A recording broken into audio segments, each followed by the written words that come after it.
तो hello students, chapter first का part third हम लेकर आ गए हैं आपके सामने। आज हम पढ़ेंगे इसमें बहुल आवेशों के बीच बल के लिए व्यंजक और वैद्युत बल रेखाएं और उनके गुण। ठीक है, तो सबसे पहले शुरू करते हैं बहुल आवेशों के बीच बल के लिए सूत्र की स्थापना किस प्रकार की जाती है। ठीक है, तो देखिएगा इसमें क्या है बच्चों, एक बहुत सारे, जैसे हमने दो आवेशों के बीच बल के लिए व्यंजक निकाला था, कूलाम का नियम, F बराबर 1/4 pi epsilon naught Q1 into Q2 upon r square होता है उसमें।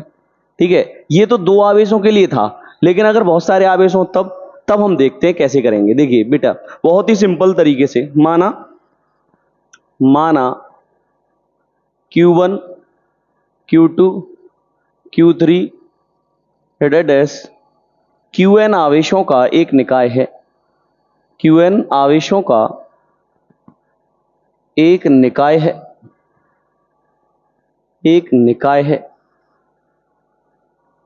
ठीक है, जो ये थोड़ी लैंग्वेज लिख देते हैं इसमें, जो के परावैद्युतांक वाले, जो के परावैद्युतांक वाले माध्यम में स्थित है। ठीक है, माध्यम में स्थित है, तब इसके कारण हमें, यानी इस निकाय के कारण हमें, अब इस डायग्राम को भी समझाऊंगा, तब इस निकाय के कारण हमें, तब इस निकाय के कारण हमें बल के लिए, बल के लिए सूत्र की स्थापना करनी है, सूत्र की स्थापना करनी है। ठीक है बेटा, तब हमें इस निकाय के कारण हमें बल के लिए सूत्र की स्थापना करनी है। तो बच्चों हम मान लेते हैं कि Q1 Q2 और Q3 आवेशों का एक निकाय है। ठीक है, ये यहाँ पे कोई मूल बिंदु है, यहाँ से इस ये Q2 दूरी, ये जो ये Q2 आवेश है कुछ दूरी पर, ये Q3 है और ये Q1 आवेश है। ठीक है, अच्छा ये Q1 और Q2 के बीच की दूरी R12 है, और ये Q1 और Q3 के बीच की दूरी R13। ऐसे ही Q4 के बीच की और Q1 के बीच की दूरी R14 होगी, Q5 के लिए ऐसे ही R15 होगी, और ऐसे ही ये Qn आवेश है, इसके लिए बीच की दूरी हो जाएगी R1n। ठीक है, तो हम क्या करेंगे इसमें, एक ये जो Q1 आवेश है इस पर इनके द्वारा Q1 Q2 द्वारा Q3 Q4 Q5 Qn द्वारा ये सब बल लगेंगे, जो इनका जो इन सभी बलों का जो सदिश मान होगा, सभी को अगर टोटल निकाल लिया जाए तो इस निकाय के कारण बल निकल के आ जाएगा। क्या समझे, यानी इसमें एक Q1 आवेश है, इस पर Q2 द्वारा बल निकालेंगे, Q3 द्वारा, Q4 Q5 सबके द्वारा बल Q1 पर निकालेंगे, और जो टोटल इसका जो वेक्टर फॉर्म है सब इनको जोड़ दिया जाए तो कुल बल के बराबर मान आ जाएगा। तो देखिए हमने कर लिया इतना, निकाय के बारे में हमने लिख दिया। तो देखो बेटा, अब इसमें क्या करते हैं, अब इसके लिए हम क्या करेंगे, इसके लिए आवेश Q1 पर लगने वाले, Q1 पर Q2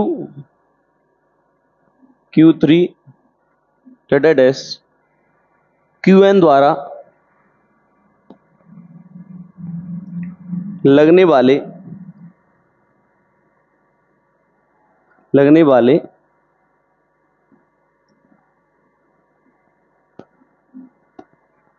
बल का मान ज्ञात करेंगे।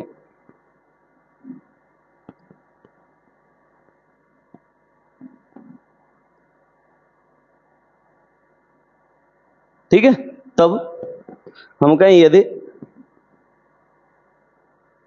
Q2 द्वारा Q1 पर बल, यदि Q2 द्वारा Q1 पर बल F12 लग रहा हो, कितना लग रहा हो, F12 हो, 12 क्यों, क्योंकि ये Q1 है और ये Q2 है, इसलिए F12 लिख दिया हो, तब जो बल निकलेगा F12 बराबर 1/4 पाई एप्सिलॉन नॉट, के परावैद्युतांक है तो के लिख दीजिए, Q1 into Q2 upon R12 बीच की दूरी है ये, तो R12 का स्क्वायर इंटू R12 कैप, क्योंकि ये बल है वो इसके अनुदिश लगा हुआ है R12 के अनुदिश, इसलिए यहाँ पे R12 कैप लगा दिया। ठीक है, अब Q2 द्वारा Q1 पर बल हो गया। अब Q3 द्वारा देख लो, अब Q3 द्वारा Q1 पर बल, अब Q3 द्वारा, अब Q3 द्वारा Q1 पर बल F13 हो, तब F13 बराबर, ये वेक्टर फॉर्म में डायरेक्शन बता रहा है यहाँ पे, F13 equals to 1/4 pi epsilon naught के, और ये Q1 और Q3 के बीच का है, तो Q1 इंटू Q3 लगा देंगे अपॉन इनके बीच की दूरी क्या है R13 स्क्वायर इंटू R13 का कैप। ठीक है, इसी प्रकार Q4 हो तो F14 बराबर 1/4 पाई एप्सिलॉन नॉट के Q1 इंटू Q4 हो जाएगा अपॉन R14 का स्क्वायर इंटू R13 का कैप, ऐसे करके बन जाएगा। ऐसे ही Q5 के द्वारा, Q6 के द्वारा, ऐसे ही इसी प्रकार सभी बल हम निकालते रहेंगे। तो आगे बढ़ते हैं, तो यहां लिख देते हैं इसी प्रकार Q4 Q5 Q6 dash Qn आवेशों द्वारा Q1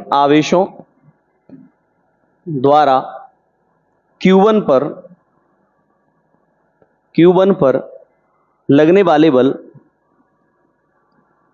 वाले बल जैसे Q2 द्वारा Q1 पर F12, Q3 द्वारा Q1 पर कितना F13, और Q4 द्वारा क्या हो जाएगा F14, Q5 द्वारा F15, Q6 द्वारा F16 डैश F1n क्या होंगे बेटा, Qn द्वारा क्या होगा F1n होंगे। ये बल लगेंगे कि नहीं लगेंगे?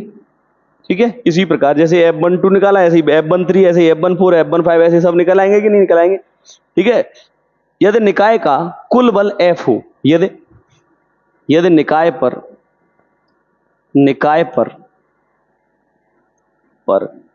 कुल बल F हो, तब से टोटल को जोड़ देंगे बेटा, तो आ जाएगा बच्चों, सभी को जोड़ दें तो F वेक्टर बराबर F12 vector plus F13 vector plus F14 vector, या ऐसे ही लिख दो प्लस डैश F1n वेक्टर। इनकी वैल्यू पुट कर दो इसमें, तो F वेक्टर बराबर, इसकी वैल्यू थी ऊपर देखिए क्या थी 1/4 pi epsilon Q1 into Q2 upon R12 का स्क्वायर इंटू R12 कैप, ये वैल्यू है यहाँ पर। तो यहाँ पुट कर दो इसकी वैल्यू 1/4 पाई एप्सिलॉन नॉट के Q1 into Q2 upon R12 square into R12 cap plus 1/4 pi epsilon naught के F13 की वैल्यू Q1, इसकी वैल्यू 1/4 पाई एप्सिलॉन नॉट के Q1 into Q3 upon R13 का square into R13 cap plus ऐसे ही dash कहां तक पहुंचेंगे 1/4 pi epsilon naught के Q1 इंटू Qn पर बल, तो Q1 इंटू Qn द्वारा Q1 पर बल, तो Q1 into Qn upon R1n square into R1n का कैप, ये हो जाएगा।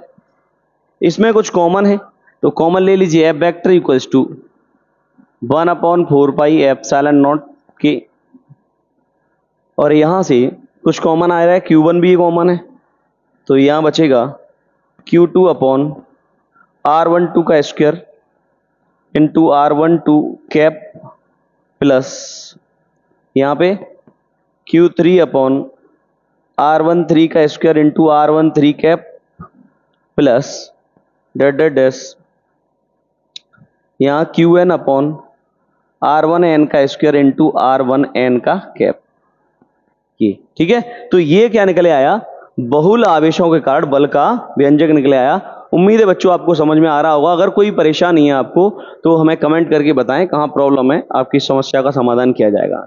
नेक्स्ट टॉपिक है बच्चों वैद्युत बल रेखाएं। वैद्युत बल रेखाएं